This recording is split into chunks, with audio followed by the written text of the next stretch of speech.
ओम नमः शिवाय। मेरे शिव चैनल पर आप सबका स्वागत है। सबसे पहले तो आप सभी शिव भक्तों के चरणों में मेरा प्रणाम। बात करते हैं मासिक कार्तिकाई के बारे में या फिर कृतिका नक्षत्र के बारे में। शिव पूजन के लिए जो इम्पोर्टेंट समय होते हैं उनमें से एक है कृतिका नक्षत्र। इस समय में की गई शिव पूजा बहुत ज्यादा पुण्यदायक होती है। इस फरवरी में कृतिका नक्षत्र 26 फरवरी रविवार को पड़ रहा है। पूरा दिन कृतिका नक्षत्र व्याप्त रहने वाला है, इसलिए आप 26 फरवरी रविवार को पूरा दिन किसी भी समय शिव पूजन कर सकते हैं। ये पूरा का पूरा समय, पूरा दिन कृतिका नक्षत्र व्याप्त रहेगा, इसलिए इस 26 फरवरी रविवार को शिव पूजन आपको अवश्य ही करना है। अब शिव पूजन में क्या विशेष करना है, देखिए फाल्गुन मास चल रहा है तो दही से लिंगम का अभिषेक आपको अवश्य करना है। दही से अभिषेक के बारे में ऐसा वर्णित है कि सभी प्रकार के मंगल प्रदान करने वाला जो अभिषेक होता है वो दही से अभिषेक होता है लिंगम का। इसलिए दही से अभिषेक जो इस महीने में जो एक विधान है वो दही का ही है, या फिर आप लस्सी या छाछ से भी शिवलिंगम का अभिषेक कर सकते हैं। ये अभिषेक करने के बाद पुनः भगवान को आप जल से स्नान कराएं, ऐसे ही नहीं छोड़ देना है। और इसके साथ साथ आपको 8 दीपक प्रज्वलित करने हैं भगवान के लिए। 8 दिशाओं में लिंगम के चारों ओर आपको 8 दीपक प्रज्वलित करने हैं जो अष्टमूर्ति के लिए होंगे। अष्टमूर्ति मंत्र मैंने पहले भी महाशिवरात्रि की जो पूजा थी उसमें आपको 8 जो नाम भगवान के बताए थे वही उसी प्रकार से आपको 8 दीपक प्रज्वलित करने हैं। यहाँ स्क्रीन पर भी मैं ये मंत्र दे रहा हूँ और आपको डिस्क्रिप्शन में भी मिल जाएंगे। इन्हें आप लिख लीजिए या फिर नोट कर लीजिए। इन्हें आप हर दिन शिव पूजा में प्रयोग कर सकते हैं। इसके साथ ही आपको 8 बिल्व पत्र लिंगम पर अर्पित करने हैं। सेम जो ये मंत्र आपको यहाँ दिख रहे हैं इन्हीं को बोलते हुए एक एक बिल्व पत्र आप लिंगम पर अर्पित करें। ऐसा नहीं कर सकते जो शिव भक्त ज्यादा मान लीजिए मंत्र वगैरह नहीं पढ़ सकते तो कोई दिक्कत नहीं। 8 दीप आप प्रज्वलित करिए लिंगम के चारों ओर और भगवान को ऐसा बोलिए कि ये 8 दीप में अष्टमूर्तियों के लिए, जो भगवान शिव की अष्टमूर्ति हैं उनके लिए 8 दीपक प्रज्वलित कर रहा हूं या कर रही हूं। साथ ही आपको 8 बिल्व पत्र आप ले लीजिए। चंदन घिस करके, लकड़ी वाला चंदन जो होता है उसको घिस करके आप 8 बिल्व पत्र पर तिलक करिए। जो 3 पत्ते होते हैं तीनों पर ही तिलक होगा। उसके बाद आप उस चंदन के ऊपर थोड़ा कुमकुम रखिए और उस पर थोड़े थोड़े चावल रखिए। इस प्रकार से 8 बिल्व पत्र आपको लिंगम पर अर्पित करने हैं। या तो इन मंत्रों को बोलते हुए आप अर्पित कर सकते हैं, जैसे श्री सर्वाय नमः, श्री भवाय नमः, श्री उग्राय नमः, इस प्रकार से। या फिर आप 8 के 8 बिल्व पत्र अर्पित कर दीजिए और बोलिए भगवान को कि ये 8 बिल्व पत्र में अष्टमूर्तियों के लिए समर्पित कर रहा हूं, अर्पित कर रहा हूं।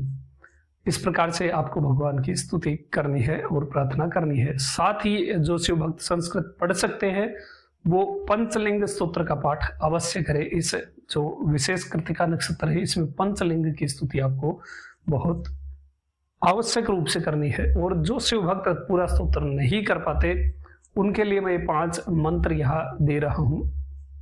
इन 5 मंत्रों को बोलते हुए आप भगवान को प्रणाम कर सकते हैं। लेकिन यदि आपको पढ़ना आता है तो फिर आपको स्तोत्र ही करना चाहिए।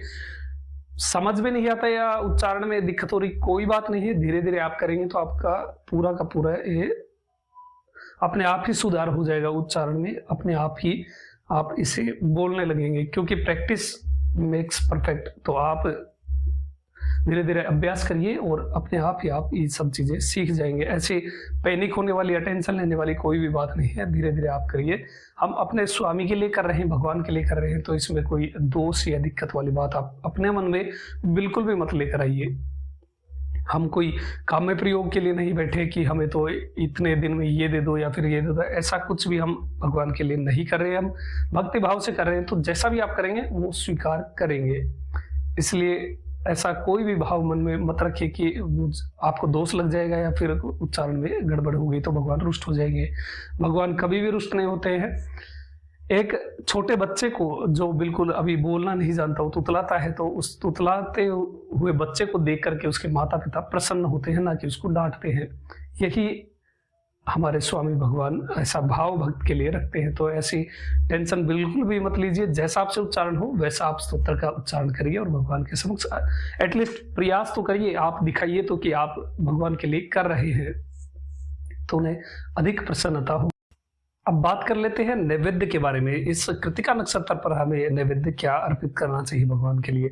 देखिए, जो आप हमेशा खीर का नैवेद्य अर्पित करते हैं वो आप कर सकते हैं, लेकिन एक इंटरेस्टिंग फैक्ट मुझे प्राप्त हुआ जो मैं आप सभी शिव भक्तों के लिए इस वीडियो के माध्यम से शेयर कर रहा हूँ।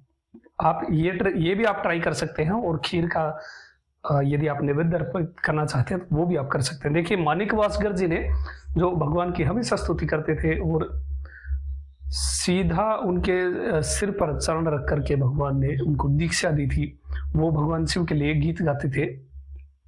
ऐसे परम पवित्र परम पूजनीय श्री माणिक वासगर जी जिनको मुक्ति प्राप्त हुई, देखिए वो सीधा भगवान की प्रतिमा में ही समा गए थे सशरीर, ऐसी मुक्ति जिनको प्राप्त हुई, उन्होंने भगवान के लिए गीत में क्या स्पेशल बात लिखी है। देखिए, ओ पुरंतरी के बावरे माटी ढोने चले तुम गुड़ मिश्रित चावल के दान में, जबकि न्याय मार्ग से छूटा मैं आया नहीं तुम्हारी शरण में, फिर भी है करुणा में प्रभु शिवलोक के अधीश, तुम स्वान से भी गए बीते इस दास को अपनाने के लिए पधारे।